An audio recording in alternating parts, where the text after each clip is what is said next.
গাছপ্রেমী মানুষ ভাই, আমি গাছ খুব পছন্দ করি। গাছ দেখলে আমি পাগল হয়ে যাই। এই যে দেখেন কি সুন্দর সুন্দর ফুল, মাশাল্লাহ। দেখে কার চোখ না জুড়িয়ে যায় বলেন তো? কে না পছন্দ করবে এত সুন্দর ফুল দেখলে?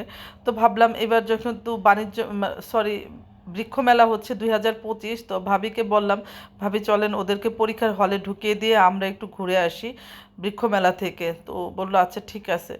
তো চলে গেলাম দুইজন রিক্সা নিয়ে বৃক্ষ মেলায় ঘোরার জন্য। যাওয়ার পরে দেখি বাহ, টিকিটও লাগবে না, কিচ্ছু না, ফ্রি ঢুকে পড়লাম দুইজন। তো ভাই বললো চলেন আপনার কিছু ভিডিও করে দেই, কিছু পিকচার তুলে দেই। তো বললাম ঠিক আছে চলেন। তো ভাবি আমার অনেক সুন্দর সুন্দর কিছু পিকচার তুলে দিয়েছে এবং ভিডিও করে দিয়েছে। তো ভাবলাম আপনাদের সাথেও একটু শেয়ার করি।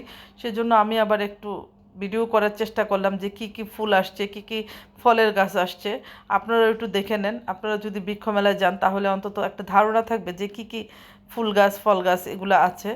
তো আমি মানে কি বলবো, আর যেদিকেই তাকাচ্ছি এত সুন্দর সুন্দর জিনিস দেখে মানে আমার চোখ জুড়িয়ে যাচ্ছে, মনে হচ্ছে সব কিছুই নিয়ে নেই। আমার আবার মানে ফল ফুল গাছের প্রতি প্রচুর নেশা। আমি যখনই কোথাও নার্সারি দেখি থেমে পড়ি এবং প্রচুর গাছ কিনি। বাট কিন্তু দুঃখের বিষয় হলো আমার গাছ কিন্তু থাকে না, মরে যায় কেন জানি। আমি জানি না আমার হাতের রাশ ভালো না, নাকি আমি যত্ন নিতে পারি না ঠিক মতো, সেটাই বুঝি না। তবে আমার ইচ্ছা আছে যে আমার ছাদ বাগান করার। এই যে দেখেন মাশাল্লাহ কি সুন্দর আমলকি হয়ে আছে। এগুলো অবশ্য হাইব্রিড আমলকি, দেশি আমলকি না। যাই হোক, তারপর দেখতে তো সুন্দর লাগে। এখানে কত রকমের রঙন ফুল গাছ, রঙন ফুলগুলো দেখে তো আমি পুরা ফিদা হয়ে গেছি। তারপর ওই পাশে চেরি ফুলের গাছ আছে, কি যে সুন্দর। এত এত ফুল দেখে কি মাথা ঠিক থাকে বলেন? পুরা মাথাটাই আমার নষ্ট হয়ে গেছে, মনে হচ্ছে যে পাগল হয়ে যাবে এত কিছু দেখে।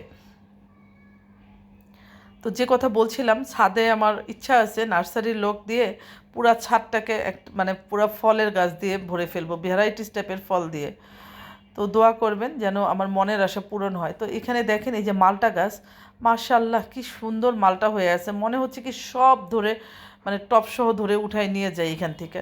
কিন্তু মাশাল্লাহ দাম কি! আর এই যে ডুমুর গাছ, তারপরে এখানে আছে আবার আপনার কি বলে এটাকে, এখানে ভ্যারাইটিস টাইপের মালটা আছে। ওইখানে আছে জাম্বুরা গাছ। তো ওই লোকটা গাছ বিক্রি করার জন্য কাস্টমারকে দেখাচ্ছিল। তো আমি এই ফাঁকে আবার একটু ভিডিও করে নিলাম। তো এই যে ডুমুরের গাছ, ভ্যারাইটিস টাইপের ডুমুরের গাছ আছে এখানে। মানে দেশি বিদেশি যত রকমের গাছ আছে সবই পাওয়া যায় এই মেলার মধ্যে।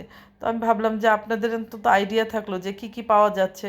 এবং মানে এত সুন্দর গাছ দেখলে আসলে কেউ লোভ সামলাতে পারে না। এখানে ইনডোর গাছগুলো মানে এত সুন্দর ছিল, প্রচুর ইনডোরের গাছ আছে।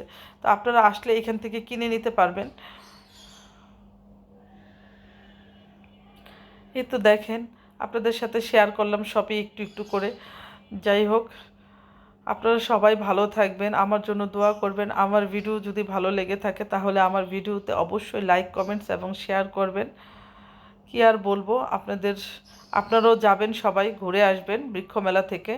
আমার মতো যদি গাছ প্রেমিক হন তাহলে অবশ্যই চলে যাবেন বৃক্ষ মেলাতে। এখানে কিন্তু অনেক ধরনের, এই যে করমজা গাছগুলো দেখছেন, এই করমজা দেখে তো আমি পুরো ফিদা হয়ে গেছি। আমিও ভাবছি যে আমাদের গ্রামের বাড়ির জন্য কিছু করমজার চারা নিব। তারপরে আপনার মালটার চারা নিব। তারপর সবেদা গাছ, আমি আসলে নাম মনে করতে একটু কষ্ট হয়ে যাচ্ছে। তারপরে করমচা গাছ, এগুলো ভ্যারাইটিস টাইপের কিছু গাছ নেব, যাতে এই মানে কিছু আনকমন ফল যেগুলো। তারপরে লটকন গাছ যে যাতে খেতে পারি। সবাই ভালো থাকবেন, আল্লাহ হাফেজ।